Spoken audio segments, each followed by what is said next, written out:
Hello, I'm Jason, I'm Mark. and welcome to Even More Useless Information. Indeed.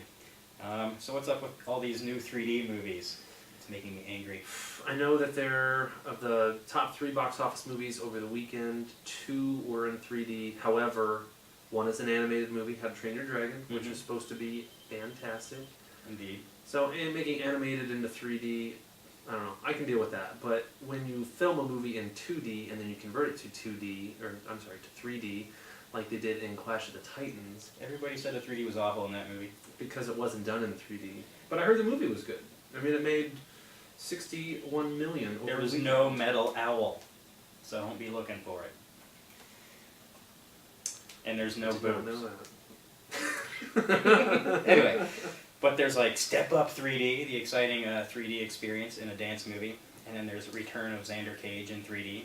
Yeah, do we really need another Triple X movie? Well, I mean, since seriously. Samuel L. Jackson is back as Agent Augustus Gibbons, it'll be exciting. Samuel Jackson in 3D is pretty badass. Especially if he has big hair, kind of pokes out at you. That'd be sweet. Samuel Jackson's so badass, though. Yeah. National Treasure 3, they're going to make that. Makes Everybody's sense. back. Everybody's back. Mm-hmm. That's amazing. Even Darth Vader, wasn't he in the second one?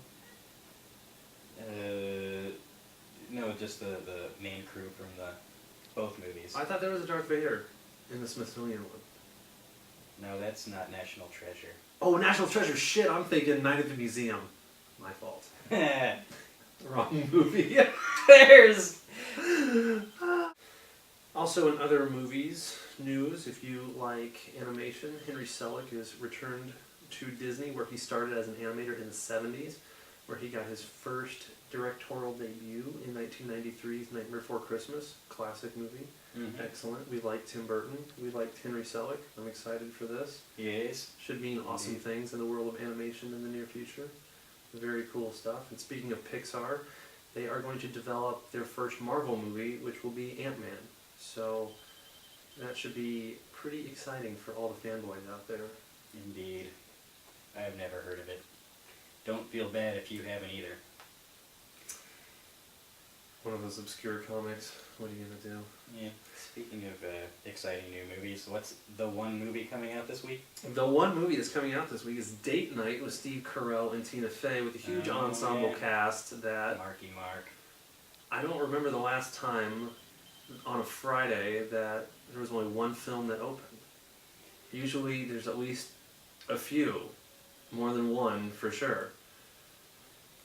So the question is, how much money do you think Date Night will make? I would expect Date Night to be in the 30 million range. Maybe. I think that a lot of people will go out and see it. People are huge 30 Rock fans. I'm sorry. That's true. There's a lot of Office fans out there. You mix the two together, you get a huge white fan base. I mean, let's face it, it's fucking true.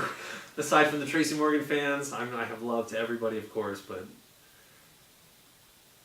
that's not right, but it's so true. So true. Good call. But for more future movies, there's some super cool trailers coming out. Yeah, the A-Team trailer is fantastic. Looks great. It looks great. I hope people die in it. I'm this much more excited about The Expendables, just because, well, it's Sylvester Stallone, and Rambo is amazing. I'm hoping somebody gets sawed in half by automatic weapons fire, just like in Rambo. Lots of cool stars in it. Jason Statham, Jet Li, Dolph Lundgren.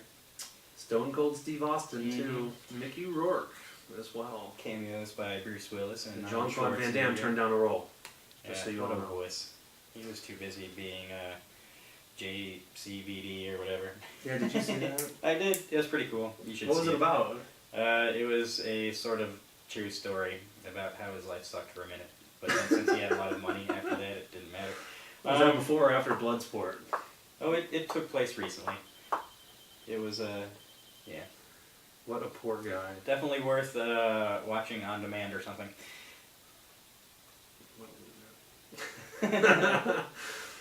She was in at least 2 cool movies. I actually liked Bloodsport. I thought Bloodsport was good. Mm-hmm. And that movie Double Team. Not the one with Dennis Rodman. Oh, the other okay. One. Wait, was that Double Team or was that Double Take? I don't remember. I think Double Team was the one where he played his twin brother. Hard Target, that was a good one. Had Wilford Brimley in it. Wasn't he Universal Soldier? Yes, he was, I think. But yeah, Hard He was Target. also in that movie, the cult favorite movie. The first movie I saw him in was. The name will come to me. It was a martial arts movie, and it was some odd name. Gosh darn it, I can't remember it right now. Yeah, I got nothing. It'll come back. Was to it me. the one with Roger Moore? No, Cool. no, not Roger Because Moore. Van Damme and No, Roger this Moore he were in was the movie young and together. he was fighting some younger kid. I can't remember the name of the movie right now. Well, It is too bad for me. We watched it all the time though. I guess you in the audience will not be seeing this. I don't know what movie it is. Or if you in the know near it, future. let me know. Yes, you can let us know at even more useless information at gmail.com. Our free email address. There you go. Um, So box office this past weekend, we had Clash of the Titans came in number one, Yeah. 61.4 million. A lot Big of money. numbers. apparently the biggest Easter opening ever. Sam Worthington must have an amazing agent to be in the biggest movies that he's been in. He's been in what, huge blockbusters? Nothing but. T4, Avatar, followed by Clash of the Titans, Yes, he has a really good agent. we think. So call us and let us know what we need to do. If Number- you're his agent. Number two, the box office was Why Did I Get Married 2, one of Tyler Perry's movies. Those movies continue to make real money too, 30 million. I didn't know there was a first one. Yeah, there was. It made a bunch of money too. How to Train Your Dragon, one of the other 3D movies in the top. 10 I'll this totally week. rent it. Made 29 million over the weekend, and it's up to about 92 right now. Hell yeah, only needs another 30, 40 million before they break even. The last song came out, made 16.2. I don't have any idea what that's about. Sorry, I really don't. Do you have any idea? No. Does that make us bad? I don't think it's about adopting a football player. That was the other one. Yeah, that was the that's Sandra Bullock. Blindside, Yeah, her Oscar-winning performance as a football player adopter. Really? Yes, That's that what that was was the, about? yeah. They Wow. invited a football player to be part of the family. Okay. It was touching. Never saw it. Alice in Wonderland came in at number 5 with 8.3 million. That's racked up a total of about 310 million domestic right now, making a ton of money. Hot Tub Time Machine's number 6 with 8 million. That's up to 27.8 million now. Rounding out the box office, number 10, Shutter Island made 1.5 million, brings its total 123. Pretty good for Martin Scorsese. He keeps making great movies. Good for him. And my favorite DVD release news of the week is, which there isn't much, is the Battlestar Galactica Complete series. It's on sale for $141 on Amazon. Lord of the Rings trilogy came out on Blu-ray also.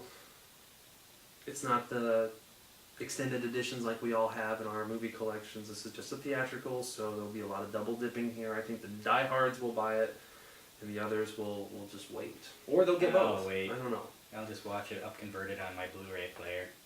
Other releases this week, we have Bad Lieutenant with Nicolas Cage and Eva Mendes, The Thomas Crown Affair with Pierce Brosnan and Rene Russo. That was a delightful movie. Yeah, it was actually pretty well done, pretty entertaining. Kept its pace. I enjoyed it, for sure. I give it a thumbs up. Me too, except that you can't actually give something a thumbs up that's trademarked by Roger Ebert. Ooh, well, just Don't sue us. we'll freaking out. Sorry, Roger. Sorry. Really? You can trademark thumbs up? Yes. Wow. Stop saying it. Sorry. And Lord of the Rings original animated classic, not much of a classic in my opinion. Stay away. It sucks. I've never seen it. I rented it once. I fell asleep. Not so good. No. Not so good. So, wrap up today's web series with a question from Star Wars. It's more of a question than a quote. So, me being a Star Wars fanboy, have to share this with any of the viewers that might know this. So, just email us the answer if you do know. So, what are the odds of successfully navigating through an asteroid field? Send those answers to even more useless information, no spaces, at gmail.com. Thank you. Bye-bye.